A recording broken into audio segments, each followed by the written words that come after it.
Hi friend, मैं doctor Ajay Srivastava, आपका मेरे इस चैनल में स्वागत है। आज हम बात करेंगे जो कब्जियत बन जाती है, बहुत ज़्यादा लैट्रिन क्लियर नहीं होता है। आप अगर इससे परेशान हैं तो इसमें कौन सी बेस्ट होम्योपैथिक मेडिसिन आप यूज़ कर सकते हैं, और उसके साथ साथ अगर आपको कुछ घरेलू उपाय भी मैं बताऊंगा जो आपको बहुत ज़्यादा हेल्प करेगी।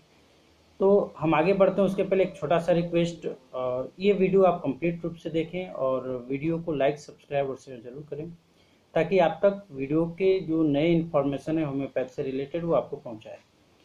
फ्रेंड्स, बहुत सारे ऐसे कब्जियत होते हैं, अगर आप सुबह उठते हैं स्टूल इनएफेक्चुअल होते हैं, यानी कि लैट्रिन क्लियर नहीं होती है। तो सबसे पहली जो बेस्ट मेडिसिन बहुत ज़्यादा यूज़ की जाती है वो है कैस्कारा क्यू। आप कैस्कारा क्यू को 15 बूंद आधा कप गर्म पानी में डालकर रात में सोते समय अगर रेगुलर कुछ दिनों तक लें तो निश्चित रूप से आपको स्टूल की प्रॉब्लम्स काफ़ी हद तक इम्प्रूव हो जाएगी। इसके अलावा अगर सबसे ज़्यादा अगर यूज़ की जाती है तो वो है नक्स वोमिका। अगर आप काम धाम करने वाले हैं या ऐसे आपकी क्रियाविधि है, लाइफस्टाइल है जिसमें आप बहुत ज़्यादा बैठ के रहते हैं, बहुत ज़्यादा चलना नहीं होता है, ऐसे लोगों के लिए सबसे बेस्ट मेडिसिन नक्स वोमिका होती है। नक्स वोमिका खास करके एक कहा जाता है कि ये स्टूडेंट जो ऑफिशियल काम करते हैं, ऑफिस में काम करने वाले लोग हैं उनके लिए, या उनके लिए जो बहुत ज़्यादा बैठकर टेबल और कुर्सी पे काम करते हैं, उनके लिए इनएफेक्चुअल डिजायर फॉर स्टूल यानी कि लैट्रिन क्लियर नहीं होने के लिए सबसे बेस्ट मेडिसिन आती है नक्स वोमिका। नक्स वोमिका को आपको लेना है, नक्स वोमिका मदर टिंचर में आप लेंगे, 5 बूंद आधा कप पानी में डालकर रोज रात में आप सोते समय लेंगे। इससे आपको 2 फायदे होंगे, एक लैट्रिन क्लियर होगा, दूसरी जो नींद में डिस्टर्ब हो जाती है यानी नींद क्लियर नहीं आता है, वैसे कंडीशंस में भी आप नक्स वोमिका को यूज़ कर सकते हैं। तीसरी मेडिसिन आती है जिनको लैट्रिन बहुत ज़्यादा कड़ा होता है, यानी कि अगर लैट्रिन इतना कड़ा होता है कि वो एकदम गांठ बन जाती है। इस तरह के लैट्रिन 2 लोगों में बहुत ज़्यादा परेशान करती है।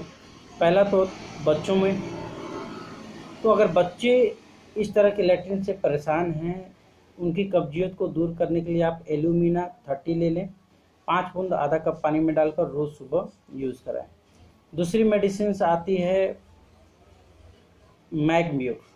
ऐसे लोग जिनका ये लैट्रिन होने की टेंडेंसी बन चुकी है, गांठ पड़ जाने की, उनकी टेंडेंसी को तोड़ने के लिए, नॉर्मल स्टूल करने के लिए आपको मैग्मियो 30 पोटेंसी में 5 बूंद आधा कप पानी में डालकर रोज़ सुबह एक बार खाली पेट लेने की आदत डालनी चाहिए।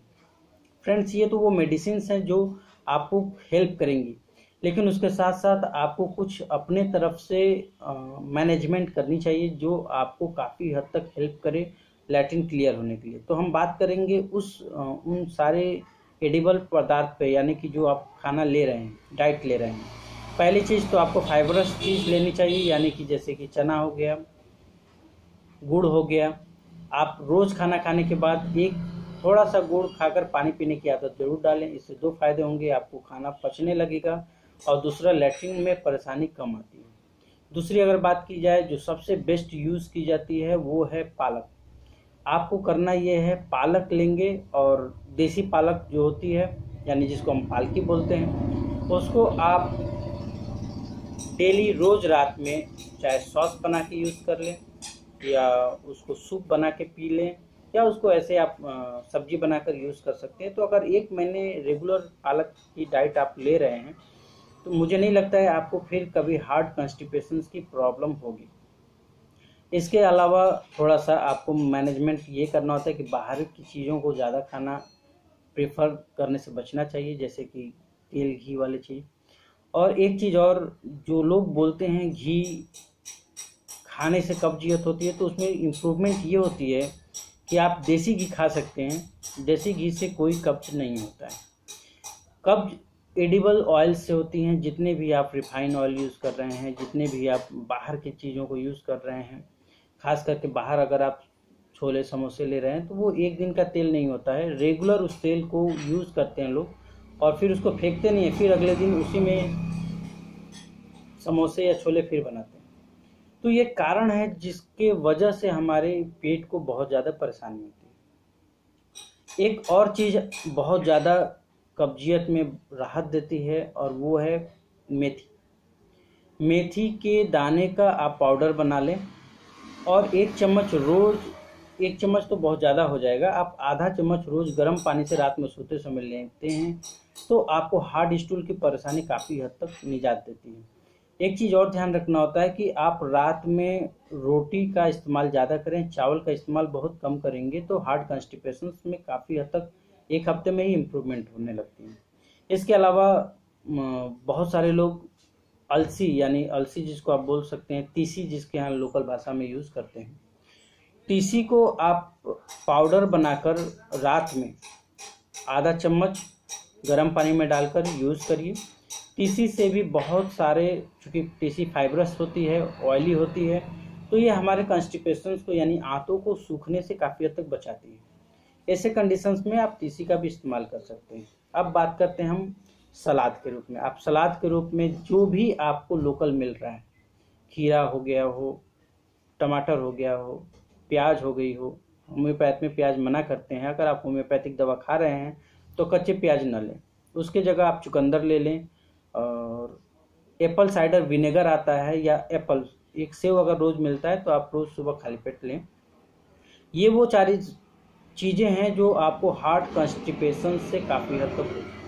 अब हम बात कर रहे थे मैगम्यूर की। मैगम्यूर होम्योपैथिक मेडिसिन में जिनको हार्ड स्टूल हो रही है, अगर आप ये डाइट मेंटेन कर रहे हैं तो आपको मैगम्यूर 30 एक बार सुबह में लेना होता है। धीरे धीरे आपकी लैट्रिन क्लियर होना शुरू हो जाती है।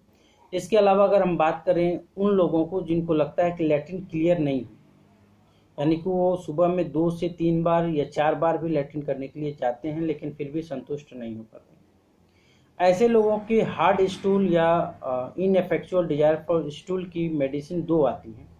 पहला तो नक्स वोमिका। अगर आप नक्स वोमिका यूज़ कर चुके हैं और फिर भी रिजल्ट नहीं मिल रहा है तो अगली मेडिसिन आती है एनाकार्डियम। फ्रेंड्स, एनाकार्डियम को बहुत कम लोग यूज़ कर पाते हैं क्योंकि शायद ध्यान नहीं दे पाते हैं, या जनरल ये मेडिसिन यूज़ लोग नहीं करते। लेकिन इनएफेक्चुअल डिजायर की सबसे best medicine Anacardium nux vomica के बाद आती है। एनाकार्डियम को आपको यूज़ कैसे करना है? जनरली एनाकार्डियम को आपको सुबह में लेना है, लैट्रिन से आने के बाद 5 बूंद आधा कप पानी में डालकर। नक्स अगर आप ले रहे हैं तो रात में लेना है। एक कंप्लेन और आता है कि नक्स मैंने कुछ दिन तक यूज़ किया और फिर उसके बाद प्रॉब्लम्स वैसी रह गई, तो इसके लिए आपको नक्स को नहीं छोड़ना है, नक्स के पावर को यूज़फुल करके बढ़ा देना है। यानी कि अगर आप नक्स 30 यूज़ कर रहे हैं तो आपको यूज़ करना होगा नक्स वोमिका 200। फ्रेंड्स, ये वो डाइट और ये वो मेडिसिन हैं जो आपको काफ़ी हद तक राहत देती है। इसके अलावा एक और आपके घर के पास होगा या मिल जाए अरंडी की तेल, यानी कि कैस्टर ऑयल। कैस्टर ऑयल को सबसे पहले, जब एलोपैथिक में कोई दवा नहीं होती थी लैट्रिन के लिए, तो कैस्टर ऑयल एक ऐसी मेडिसिन होती थी जो पहले या अभी भी बहुत सारे लोग इसको यूज़ कराते हैं, जिसके साइड इफ़ेक्ट नहीं है। और दूसरी बात कि अगर स्टोन थोड़ी बहुत रह जाती है तो कैस्टर ऑयल के माध्यम से निकल जाती है।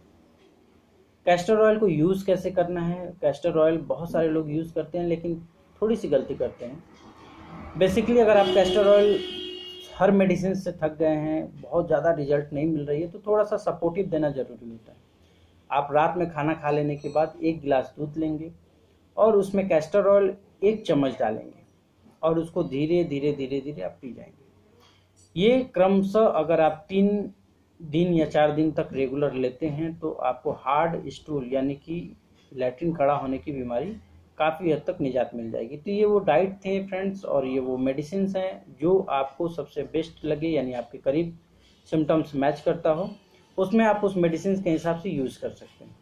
इसके अलावा डाइट ज़रूर मेंटेन करें, तेल घी का चीज़ों को कुछ दिन तक छोड़ दें, और सबसे बेस्ट कुछ योगा भी करें, जैसे कि आप सूर्य नमस्कार अगर रेगुलर कर रहे हैं तो मुझे नहीं लगता है कि कोई भी ऐसा व्यक्ति इस धरती पे होगा जो इतना डाइट और योगा करने के बाद उसको कॉन्स्टिपेशन रह जाती है। हमारे बहुत सारे ऐसे पेशेंट हैं जो अभी तक ऐसा कंप्लेन फिर रिटर्न नहीं आया है। तो ज़रूर हम लोगों में कुछ फॉल्ट हो सकती है जिससे हम लोग उन चीज़ों को नहीं समझते हैं जिनकी वजह से कॉन्स्टिपेशन होता है। तो आशा करते हैं आपको ये वीडियो ज़रूर पसंद आएगी। वीडियो को लाइक, सब्सक्राइब, शेयर करते रहिएगा। अगर कोई खास प्रॉब्लम समझ में आती है आपको या वीडियो के अंतर्गत कुछ समझ में नहीं आता है तो आप वीडियो के नीचे ज़रूर कमेंट करें, हम कोशिश करेंगे आपको रिप्लाई करने के लिए। और इसके अलावा लास्ट चलते चलते मैं आपको एक रिक्वेस्ट करूंगा कि सुबह उठकर 1 गिलास पानी ज़रूर पीजिए, जिससे कि आपको रेगुलर हार्मोनल डिस्टर्बेंस ना हो और बॉडी आपकी हेल्दी रहे, नेचुरली रहे। Thanks a lot.